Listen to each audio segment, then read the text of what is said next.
Hey, what is going on, everybody? Welcome to Upkick MMA, episode 202. I am Brendan.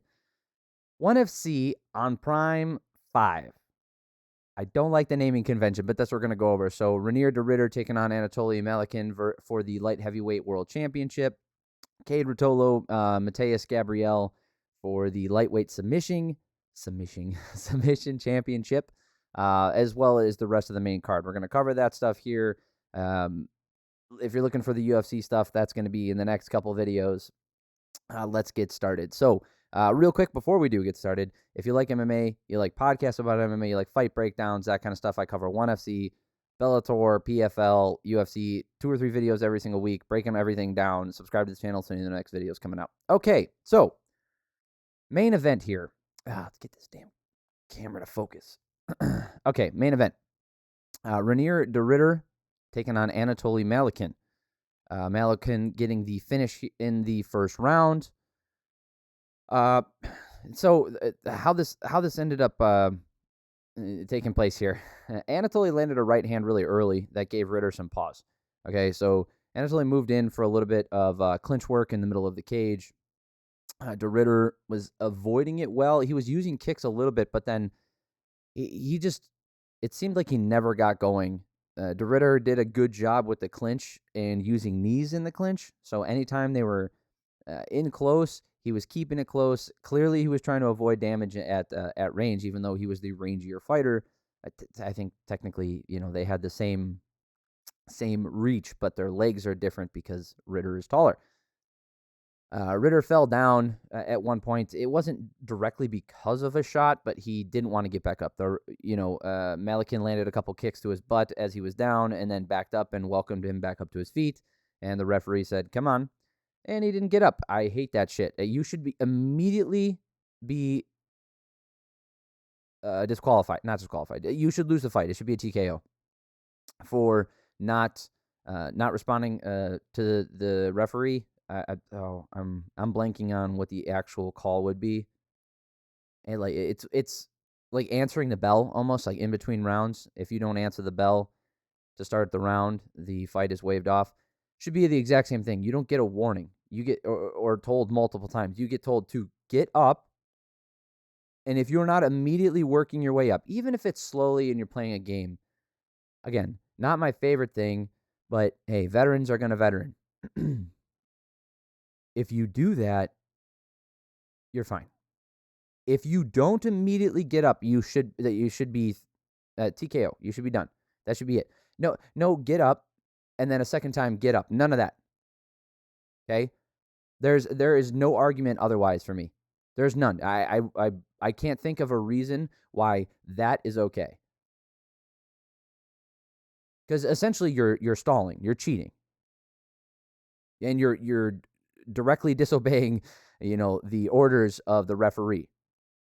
So at bare minimum, a point should be taken. Bare minimum, but I think the fight should be waved off immediately. The second you don't get a second.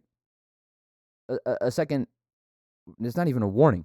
Command. You do not get a second command. You get one command. Get up. If he has to repeat himself, that's it. Fight's waved off.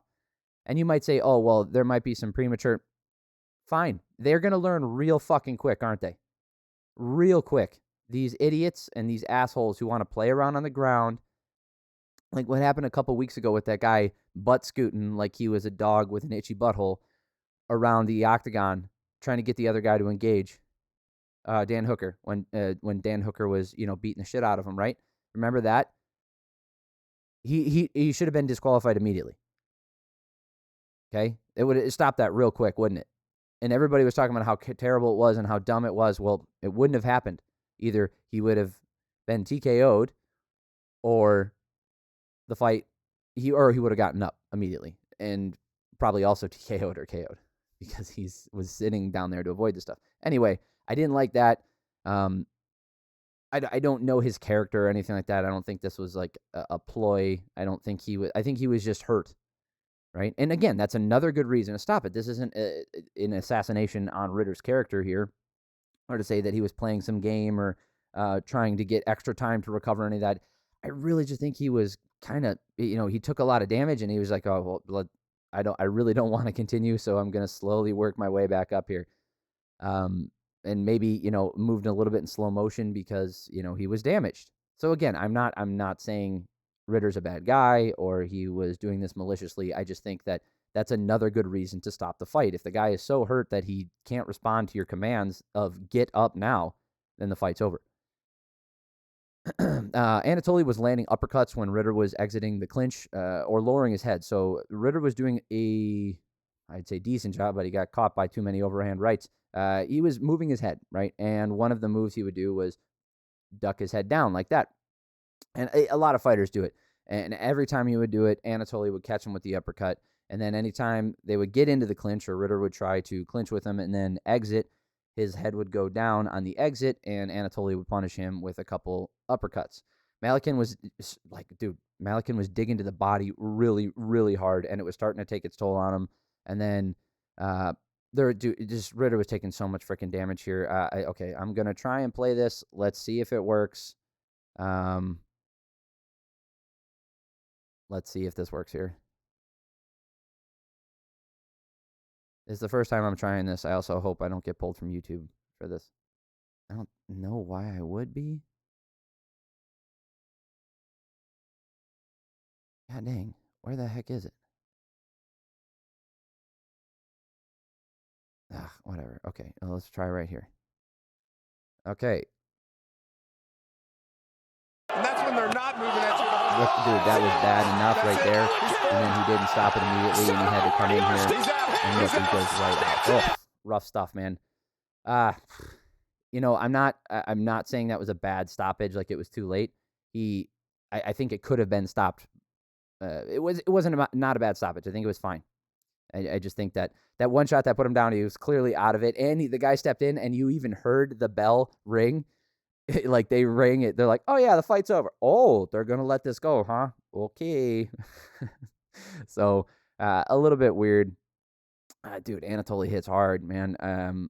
I don't want to talk about other organizations every time that I talk about ONE FC or Bellator or PFL or any of that stuff. I think that's kind of not cliche. I think it's just tired. I don't want to compare these guys to people in other organizations because it does me no good. Unless there's a news story or they're actively talking about that stuff, I'm not going to address that. So it is what it is. He's the light heavyweight world championship in ONE FC. And, dude, he's hits fucking hard. He's also the interim heavyweight champion right now. And I think he has a good chance to get that unified belt as long as that other asshole decides he wants to fight. All right, let's go to some fun stuff here. Kade Routolo taking on Matheus Gabriel. Kade looks good, man. He's very, very good. Grappling can be boring. Straight grappling can be kind of boring. I understand why people don't like collegiate wrestling, which is freestyle mostly, I believe. And then I understand why people don't like high school wrestling, which is folk style. And I understand why people don't like it on the Olympic level with Greco-Roman and then the previous. Actually, I don't know if there's folk in the Olympics. I know they have freestyle and Greco-Roman. The biggest difference is with the freestyle is the gator rolling, right? If you expose your opponents back to the mat, you get points. So with submission grappling, the rules for this championship in ONE FC are Kade ended up winning a decision here. You get 10 minutes.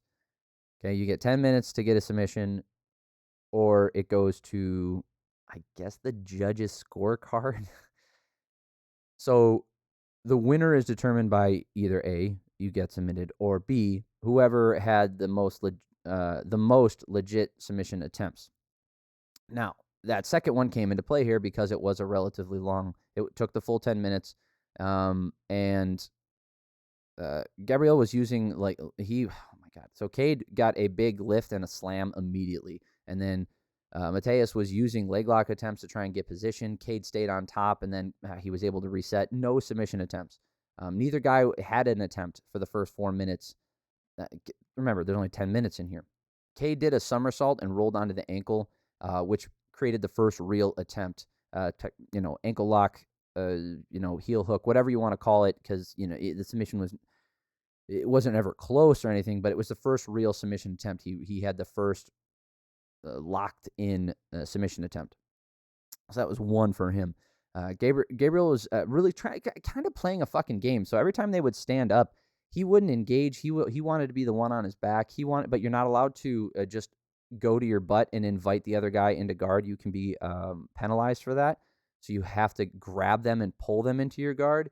But he wasn't even doing. What he would do is he would barely engage and then he would fall down. One time he did pull Kade down into the guard like properly. He did pull guard.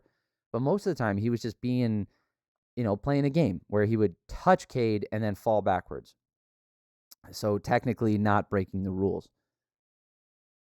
And, Kade was the one who was moving forward, trying to actually be aggressive, trying to go for submissions on offense, right? He was being offensive and Matheus was being defensive.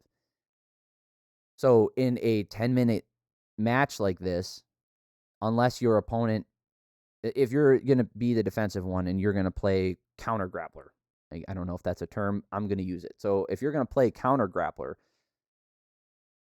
if your opponent doesn't make a mistake, it's not like counter striking, right? If you're a counter striker and you play that game and you got to get your opponent to throw a strike and then you go for it, it's not, I don't know if it's easier or harder, but it's definitely different than being a counter grappler because you're waiting for your opponent to engage in the grappling and make a mistake in their movement so you can then counter them and maybe reverse or go for your submission attempt.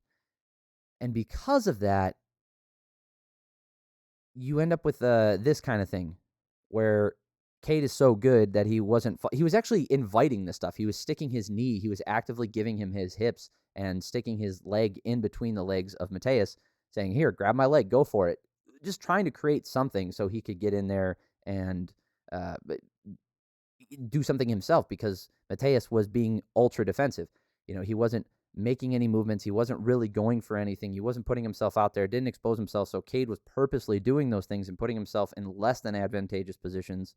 Even though I said less, not less than, but less advantageous positions. So he was in the most advantageous positions. I don't want to say that anymore the whole time, but he constantly was taking away that advantage by giving him a leg or reaching in, just giving him a limb to grab on, giving Matheus a limb to grab onto so he could engage with him, right?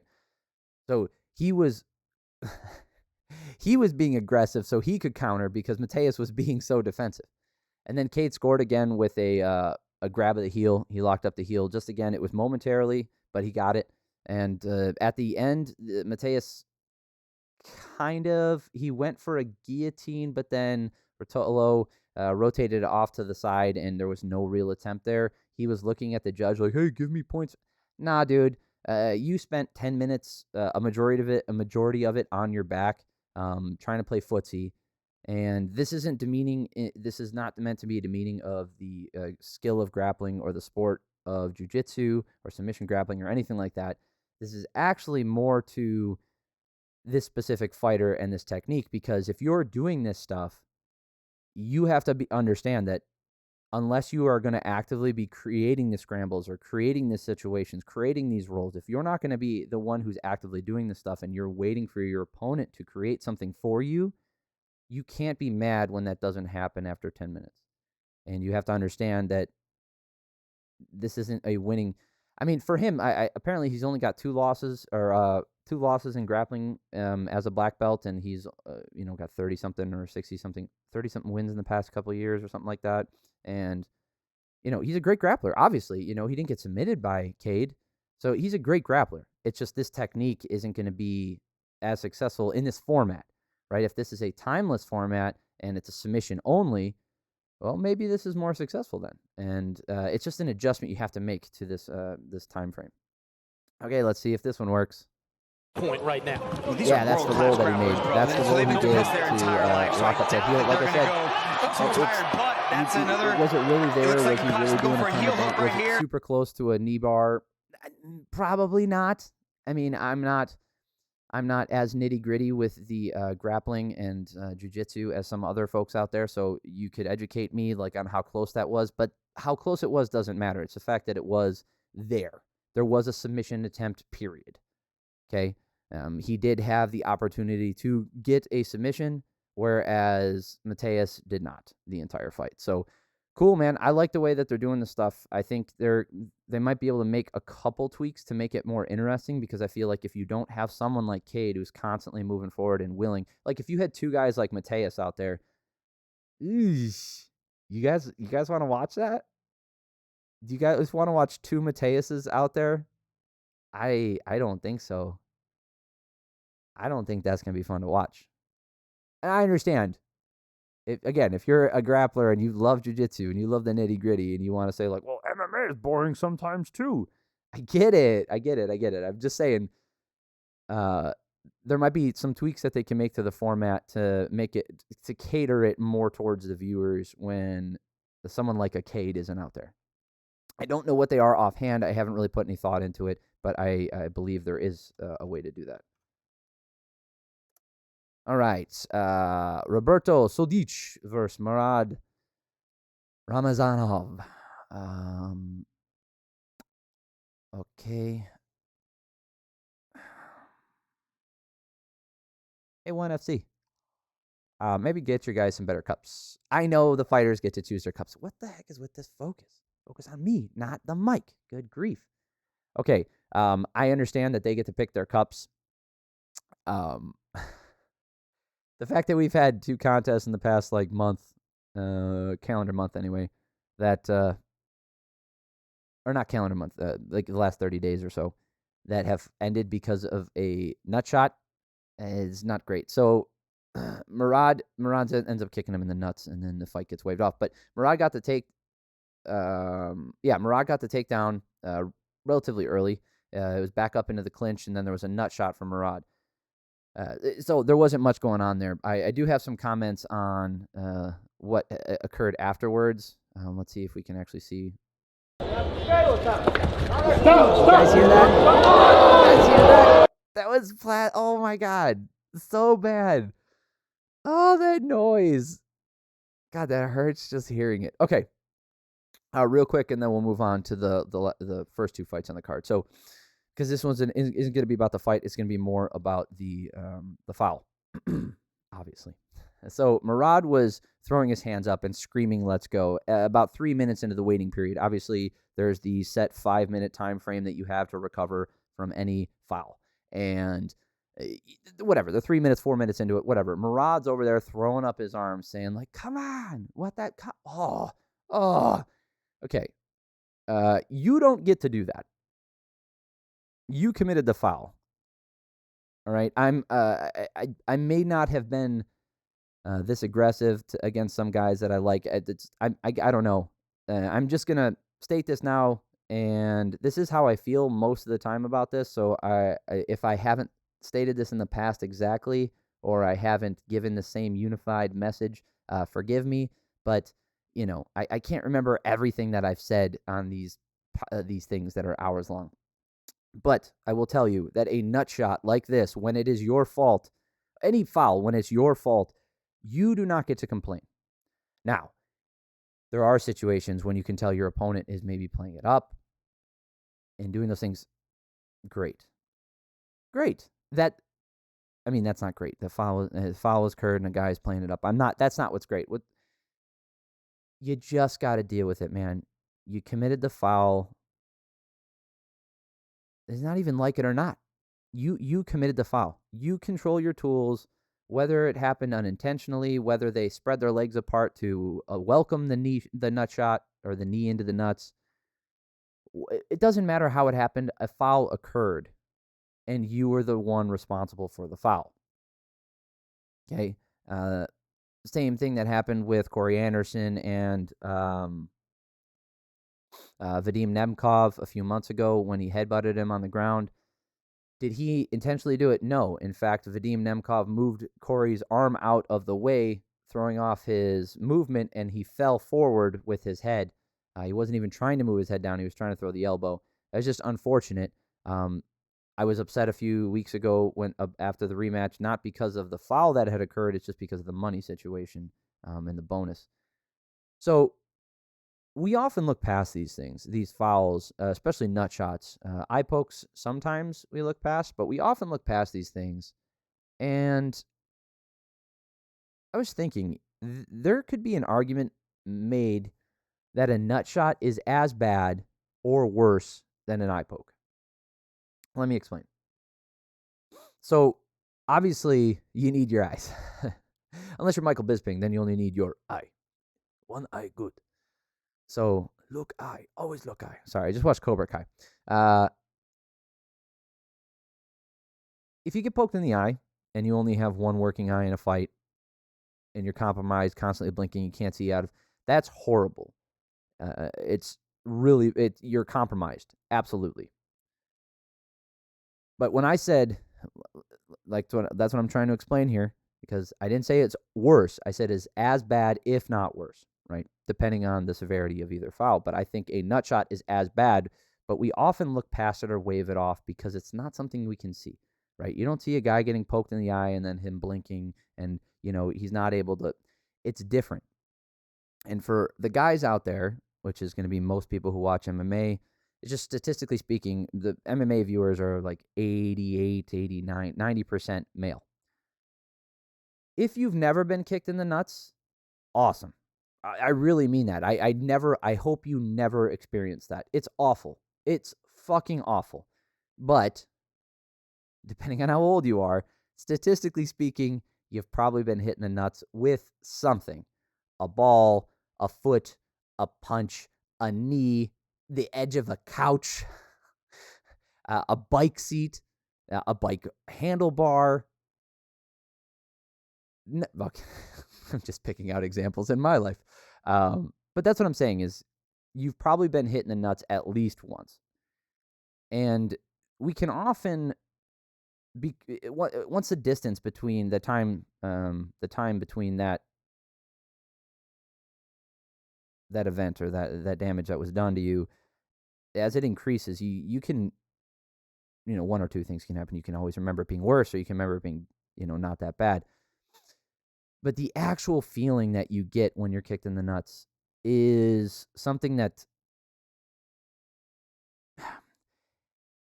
it's like being punched in the liver. Right. Okay. Yeah, that's a good example. So when you're punched in the liver, your body shuts down and it's an autonomic response. You have no control over it. It's your body is just, I've explained this before. If your liver's like a balloon, right? And if you push on one side of a balloon or squeeze a balloon, it blows out into the other side. So if you punch the liver, it blows out the other side into into a nerve. And I don't know if it goes directly into the spinal column and the bundle of nerves running up the spine, but I know it goes that direction, and that ain't good.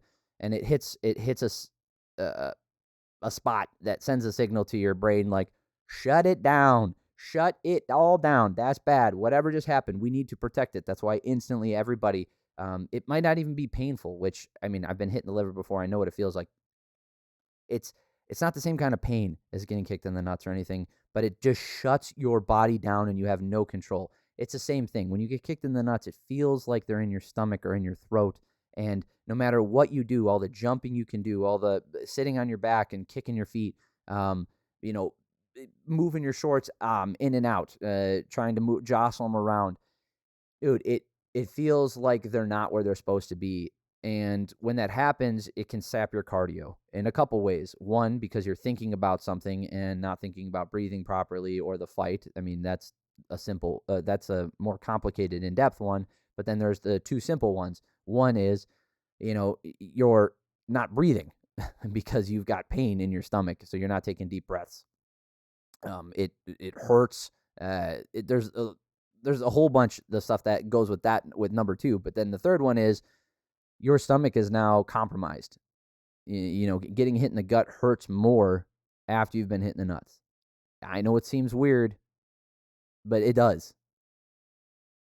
Like it sends this signal to your body that makes everything hypersensitive, and it makes it worse. And this depends on the severity of the nut shot, obviously. And it also depends person to person and the exact time, just like anything else that involves variables, right? Or infinite number of variables, like in fighting.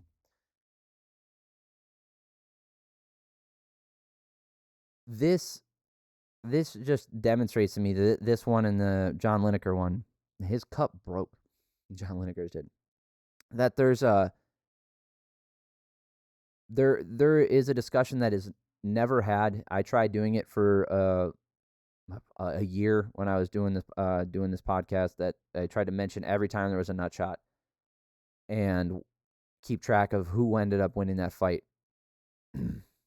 I don't know if that, I think that was kind of a fruitless endeavor. I don't think I had the wherewithal to really take that data down the way I wanted to, but I really do believe it has a greater effect on the fight than we give it, than the commentary team gives it, because we talk about it as it happens. We talk about it while the pause happens, and then we might mention it later a little bit if there's another possible foul or something like that. But we don't talk about it in terms of how it affects the fight going forward for that individual physically or mentally. But we don't talk about the physical damage that was done and the effect that has on the fight going forward. We don't talk about it. The commentary team doesn't talk about it. We don't talk about it.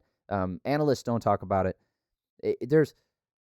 I know there's part of the reason is like how much do we want to harp on guys getting kicked in the nuts, right? That's not the most fun subject. It's not the most interesting, but I think that it should be at least mentioned and noted when talking about how the fight transpired and what happened as far as wins and losses. I don't necessarily think there needs to be an asterisk on the win or loss based off of this foul or any foul necessarily. But I think that it's just to sum this up, I think this does just tell me it really comes back to the first time there's a foul. I was going to say there's second there is a foul, but I don't want to put another number in there. The very first foul that occurs, points taken. Points taken. I don't care because it affects the fight. You can judge the intent afterwards, but the effect on the fight is what is most important when it comes to scoring. You kick a guy in the nuts, you get a point taken. You kick a guy in the nuts again, you get 2 points taken. You keep kicking a guy in the nuts, the fight's over, and you lose. That's what it is, man. And I think that speaks to this. I mean, it happened so early, it was a no contest, but all right, that was just a quick little aside because it made me think when I was watching this, like, we never really talk about that. Okay, Amber Kitchen taking on Jackie Buntan. I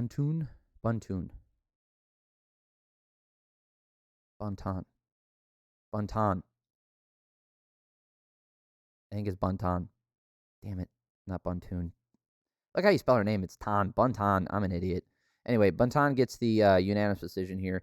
I agree with it. Amber was reaching in. She was reaching down for the low kicks early, and she could have been opened up for a head kick. I don't think Jackie took advantage of that. Amber also wasn't reaching for the low kicks as much. And Jackie really started to open up with her hands later on in the fight. But the first round here, both women were staying on the outside, low and body kicks, back and forth. The biggest difference for me was the hard shot that was landed, the right hand from Jackie. That's where I leaned. I gave her that first round 10-9. In the second round here, the kicks were about even. Amber's front push kick was kind of the separator as far as the kicking goes. So she would throw a kick up the middle. Everything else was kind of even as far as kicking.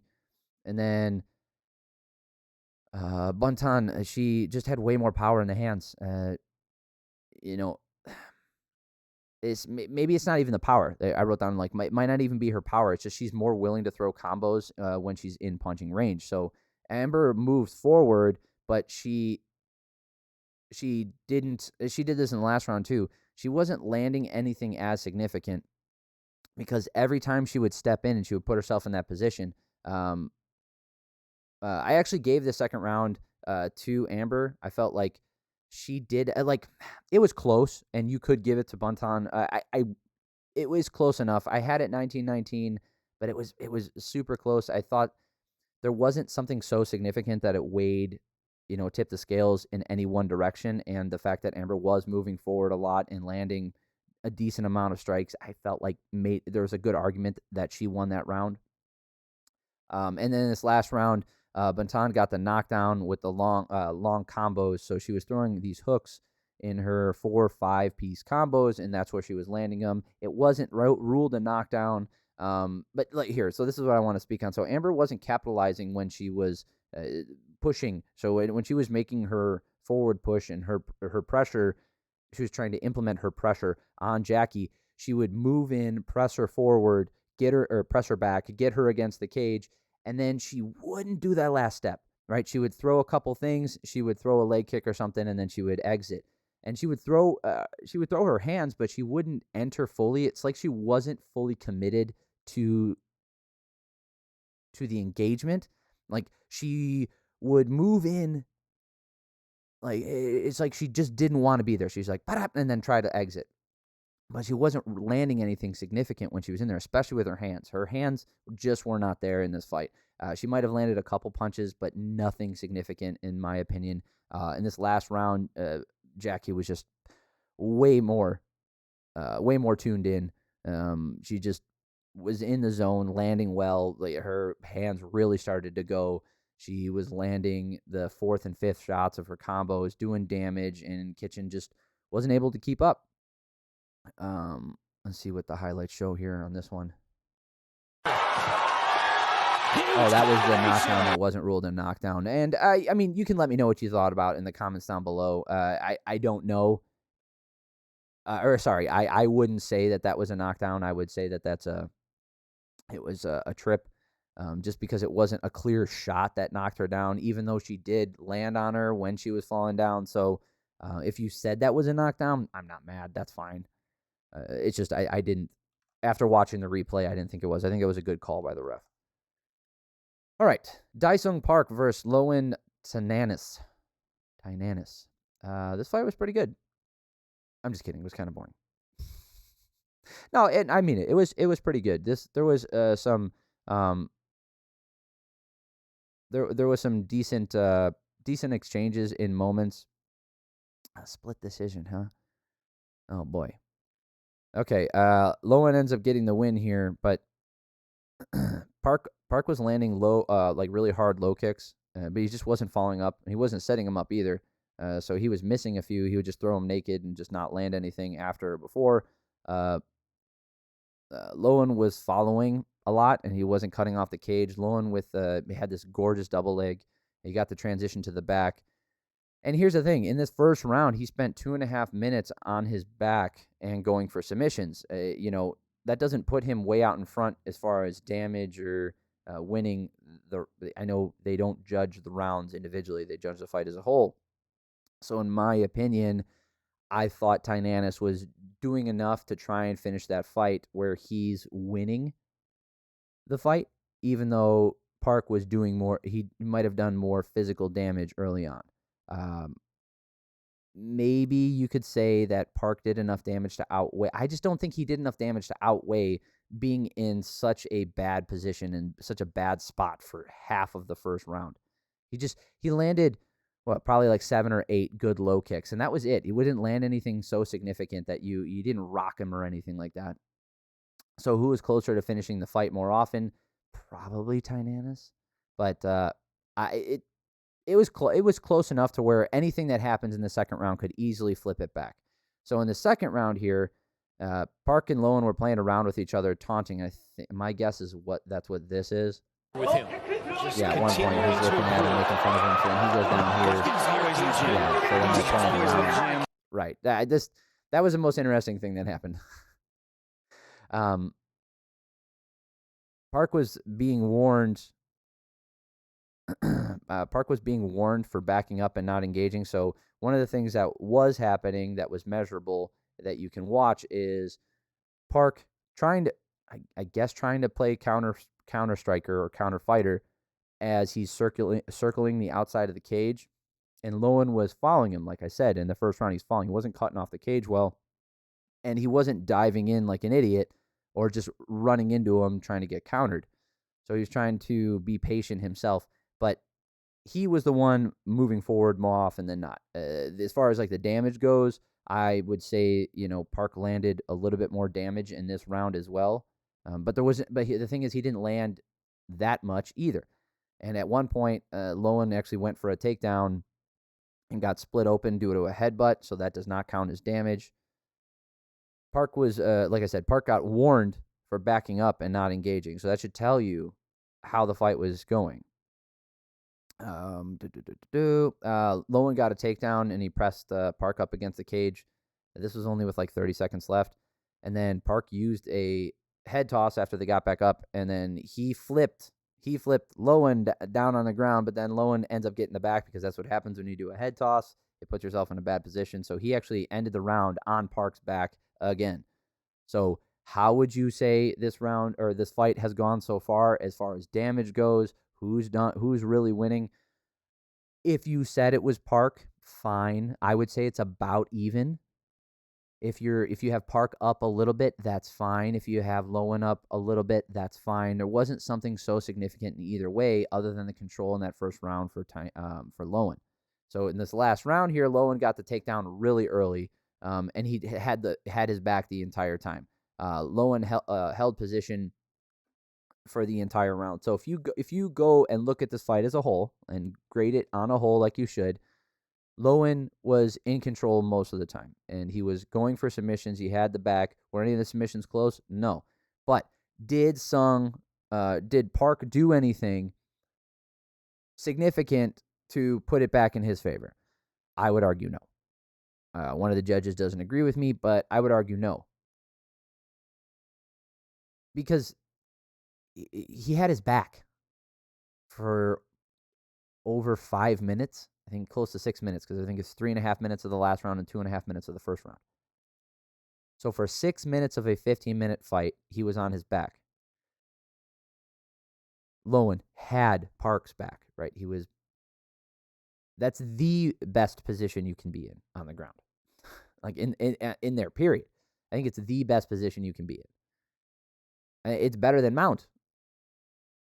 Because they can't, like, at least in mount, if you're mounted, you can at least throw punches back at the guy. And yes, there's defensive, you can get out of the position. I understand that. I'm just saying, like, what is your offensive technique when the guy's on your back? Punches like this? Come on. So I don't agree with it being a split decision, but at least I got the decision right. I do think Lowen got that one. Cool.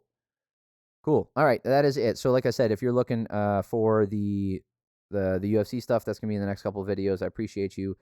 Thank you. If this is the only video you want to watch this weekend, I understand. Thank you so much for making it this far. If you made it here, subscribe to the channel so you know the next videos are coming out. It means a lot to me.